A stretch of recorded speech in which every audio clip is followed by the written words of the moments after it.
So I was Okay. like born and raised in this cult. No music, only hymns and classical music, no TV, nothing on my shirt because I would be causing men to look at my boobs and therefore causing them to sin, which would be my fault. The goal of the cult is to repopulate the earth with God's children. I grew up believing that I was to get married as soon as possible and start popping out babies as soon as possible. They even took me to the pediatrician and they're like, she's demon possessed. Like, we don't know what to do with her.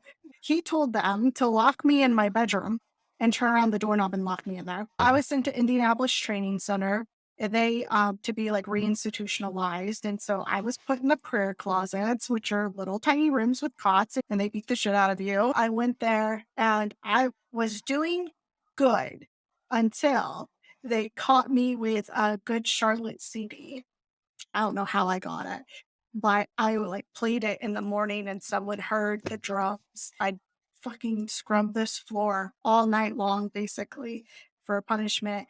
And I got into an elevator and there was a guy in there. And I rode up the elevator alone with a guy. And that was a huge no-no. So those two things put me in the prayer closets. So It's like they really are just conditioning you where you cannot win. and he didn't get punished. I got Of punished. course.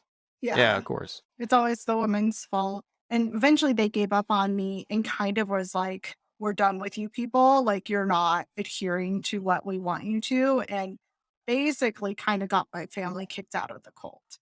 And then, that all definitely played out later in my life, so I graduated from high school. And then when I turned 20, I walked into a grocery store for the first time in my life, had to buy groceries for myself. And I had a total mental breakdown because I had no idea what I liked. Had no idea. Had no grip Wow. on do I like peanut butter or not because I was never allowed to figure that out. So I didn't even know what groceries to buy because I had no idea what I liked. And that was like the beginning of maybe that was messed up. maybe Yeah. maybe it's not normal to What is peanut butter? yeah, And then you just have a total existential crisis. Yeah. yeah, Oh, yeah. oh So God. to give you like context, like that's how much of a choice I did not have, if anything that happened in my life up to that point. It was pretty earth shattering. Okay, so you went through the schooling, you basically got kicked out, and then what was the transition to you going to California? It was a ministry school out in Reading, which is like Harry Potter school for Christians. It's the craziest place in the world. It's called Bethel School of Supernatural Ministry. Oh, I they literally say supernatural. Oh, yeah. Like, Oh my God. total charismatic Pentecostal Christianity. That's the, like, people who, like, hold the snakes, are, like, speaking in tongues, laying on of Oh yeah. hands, like, trying to resurrect people, trying to heal the sick, all that stuff. And, like, really, like, I believe in God still. And during that whole cult experience, I was like, I just don't think this is the same guy we're talking about. We're not talking about the same guy. Yeah, Like, I yeah, just really yeah, don't yeah. believe this is God. I think you got it twisted.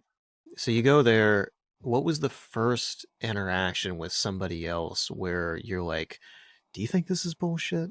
"Yeah, yeah, I think it's bullshit too," and you start opening up. It sounds like you had that interaction where you started kinda correlating people's stories and realizing that you're all victims and this is fucked up. But yeah, there are people from a lot of different backgrounds. There are other people from cults there, and I would just be like, "Oh yeah, when um, mom and dad were making me fast for a week and blah blah blah," and people be like, and I'd be like, Oh, "What the okay. fuck? Like, you didn't fast? Like that wasn't a normal like punishment for you, or they didn't lock you in closets, And then people are like, no, that's child abuse." I'm like, no, it's not. Like, what else are you gonna do with a Yeah, bad kid? Like, they're like, yeah, not that.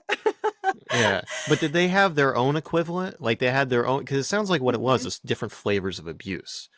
No, no, So no. I wouldn't say it was a they did I didn't experience any abusive behavior at Bethel.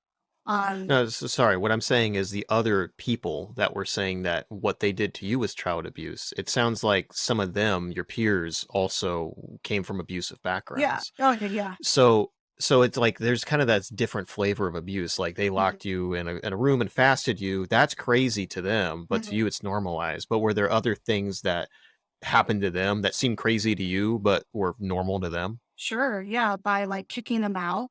Like, that was a super weird concept of, like, kicking your kids out of the house.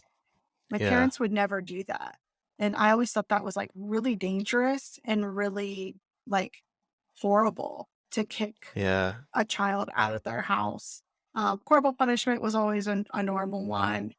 Um, I mean, they were, like, full out, like, get the shit beat out of you, people. I had yet my parents never did that to me. Um, they would spank me pretty hard and all the time, but, um, yeah, I don't think it was, like, crazy or anything. Um, but yeah, there are people from a lot of different backgrounds. There are other people from cults there. So, it was good and bad in the respect that we'd often share, like, our war stories, of our trauma, which is just a cycling of trauma. And again, that feels super familiar and it feels comforting.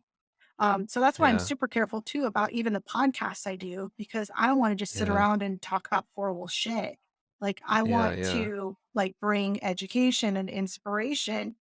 And I like when I worked in safe houses, rescuing women out of trafficking and bringing them into safe houses, they always loved horror movies huh, because it would normalize the abuse that they had experienced.